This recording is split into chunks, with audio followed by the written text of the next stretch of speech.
him? I can't see anything. Move closer. Negative. When the building collapses, the dust cloud will choke the engine. Oh my god! Murphy! No! No, no!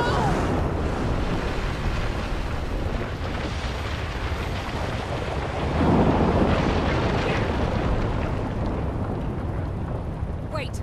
I see something! Is that him? Talk to me!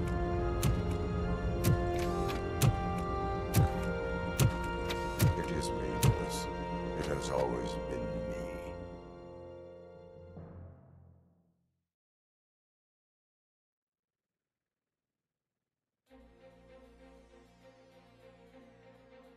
Another week passed since the OCP's magnificent giant has fallen.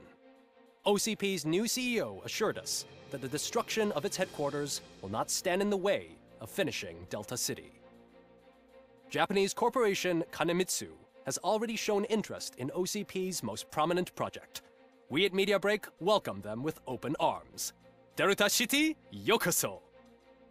From the City of Wonders, we're back to Detroit. John Mills goes down in the history of the city as its shortest-serving mayor, excluding premature death. He offered his resignation on his very first day of office.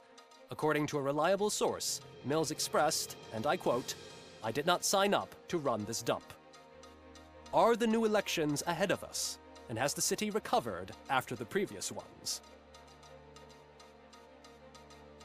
Now it's time to introduce a new segment, You the Detroiters, where we share feel-good stories from our local communities.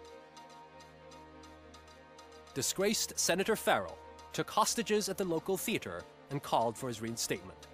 However, a former vagrant and the theater's newest employee managed to defuse the situation. When asked why he decided to risk his life, Pickles, a European cinema connoisseur, said that it was simply disrespectful to interrupt the screening. Let's just hope Pickles does not influence the theater's movie selection.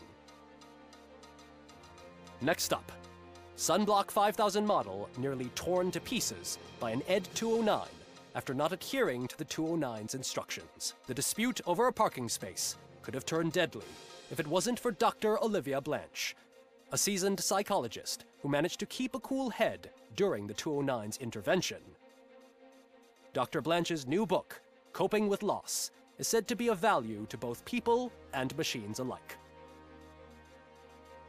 A defamed reporter funded by terrorists. After trying to illegally broadcast a hit piece aimed at OCP, Samantha Ortiz has been spotted collaborating with a terrorist group led by a woman known in the underworld as Bertha. OCP denies. We're sorry for the disturbance. Fortunately, this time it was a minor one. Let's move on. A new world record has been set in Detroit. A man called Funeral Bob attended his 1000th funeral this year. The record-breaking funeral belonged to Max Becker, a former OCP executive. As it turned out, Bob was its only attendee. The OCP delegation did not arrive due to a rescheduled business meeting. We hope the meeting went well. Moving on. The owner of a local restaurant, Onion Baji, in cahoots with a ring of zoo thieves. The restaurant was proved to source the ingredients through crime. The arrest was made by a rookie neighborhood cop, Ulysses Washington, and according to his statement, it wasn't the first animal he had saved. One question still remains unanswered. What happens to RoboCop's human status? We've been informed that due to Mayor Mills's resignation, the matter will not be pursued by his office. RoboCop's efforts have prompted a public conversation.